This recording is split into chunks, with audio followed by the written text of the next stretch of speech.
Scat Francisco has a very bad international reputation for being a very dirty place.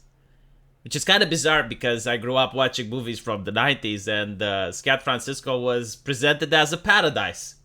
And when I talked to Americans, they confirmed that it actually used to be a nice place, especially to visit. Nowadays, if I was to go to the United States, Scat Francisco would probably be one of the last places that I would want to visit. And again, it's due to its reputation. The reason that I'm calling it Scat Francisco is that even the press has posted this in 2018 that there lies a dirty truth about Scat Francisco sidewalks. And there have been private initiatives as well where people have mapped the human excrement that they have found on the sidewalks. And the map looks very brown indeed. So that is one of the problems, which I understand that from 2018 all the way up until now has gotten worse rather than better. But then you also have the homeless population problem. And of course every single city has its homelessness, but not to the size of Scat Francisco. I wouldn't be surprised if things keep going the way they are. There will be more homeless people in San Francisco than you have in some smaller nations around the world.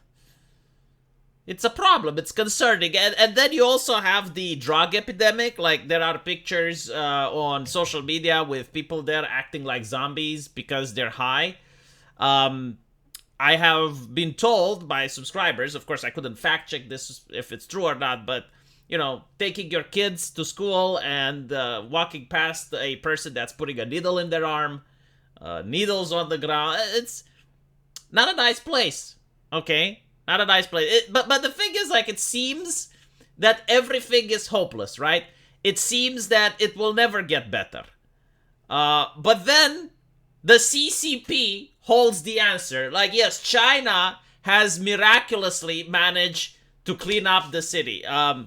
Chairman Xi is planning a visit to Scat Francisco, and overnight, the city has been cleaned. A miracle, I would say. It's something that only the Democrats could be capable of doing. Like, I don't think I've ever seen the Republicans clean up a city this fast. Granted, though, like, Republicans don't have to deal with this shit, so maybe that's one of the reasons, but, like, just overnight, you know, the government just waved his hand, and all of the problems went away. Now, of course, some people were a little bit concerned. They were like, well, why can't you do this all the time? So, fear not, Mr. Newsom does have an answer. I know folks say, oh, they're just cleaning up this place because all those fancy leaders are coming into town. That's true, because it's true. But it's also true, for months and months and months prior to APEC, we've been having different conversations. Wow, like, how do I even begin to unpack this? This reminds me of the mayor from Chicago, which during the pandemic, she actually did her hair. And when people caught her doing it, it's like, we can't do our hair, but why do you get to do yours? Well, it's because I'm an important person. This is how the left views itself, the party of the poor and the marginalized, right? Like, these are the individuals that are supposed to represent the little guy. This is how they view themselves. Okay, so you're going to clean the city because important people are coming in, right? Like the people who literally put food on your table, the taxpayer. The people that literally feed you and your children, they're not important. I mean, you know, like, they're paying their tax. Oh, but Chairman Xi is coming. Oh, the CCP. Oh, the China. We need to clean up the streets now. Isn't that a little bit disrespectful? Not a lot, heaven for, but a little bit. Just a little bit disrespectful, I would say. Of course, like, they don't even see the irony in this, which is why they're talking about it in the open. But you know, some may make the argument that, of course, you know, you got world leaders. I mean, it's the world leader, nobility, right? The aristocracy is coming. Surely we must make it look more presentable. And the answer is yes, but civilized people make it look presentable all the time. Like, this is the difference between a person that's clean and disciplined versus a messy person. Like, when I lived alone, my apartment was clean. Of course, every now and then it was messy, but I would do my best in order to clean it constantly, regardless if I got any visitors or not. Was I doing it wrong? Apparently, the correct way of doing it is when important people come in, then you clean up your room. Unironically, I do not understand how people can mock Jordan Peterson for saying that you need to clean up your room, bucko. Because he's so right. Like, they literally do not want to clean up their room. And okay, you may say, well, it's an extra expense. Like, surely it is expensive to clean up San Francisco. Like, you can't do it all the time. By their own admission, no additional funds have been allocated for beautification. By their own admission, chat. By their own admission. How is it possible? Why do they want civilians to suffer? At this point, it cannot be explained any other way besides sadism. Like, it's sadistic. Like, you have the funds to clean it up. You can do it, but you choose not to. How are people voting for this man? How is it possible that he is being elected?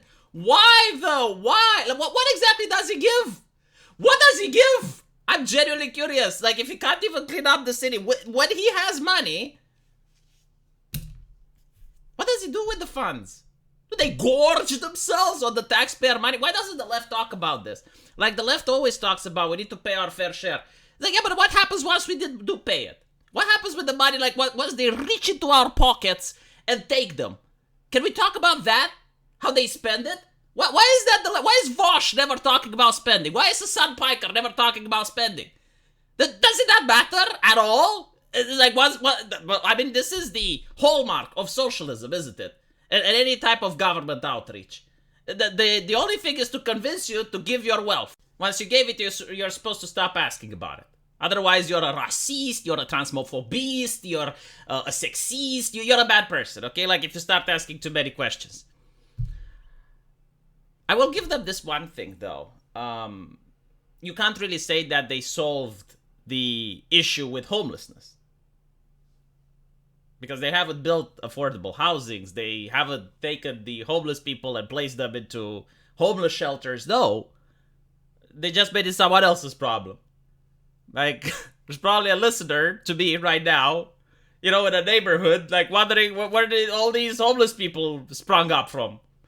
Well, they have been displaced from San Francisco. Out of Chairman Z's sight and mind and into yours. By the way, how do Americans call Israel? Our greatest ally? I think that's what they call it. Yeah, Israel is our greatest ally. That's what they say. If you're in San Francisco, China is your greatest ally. That's what you should say. Because the more often the Chinese chairman comes to San Francisco, the more clean the streets are going to be. Like, if you can manage to get China to lend you Chairman Z once a month, you may have a different city. Think about that.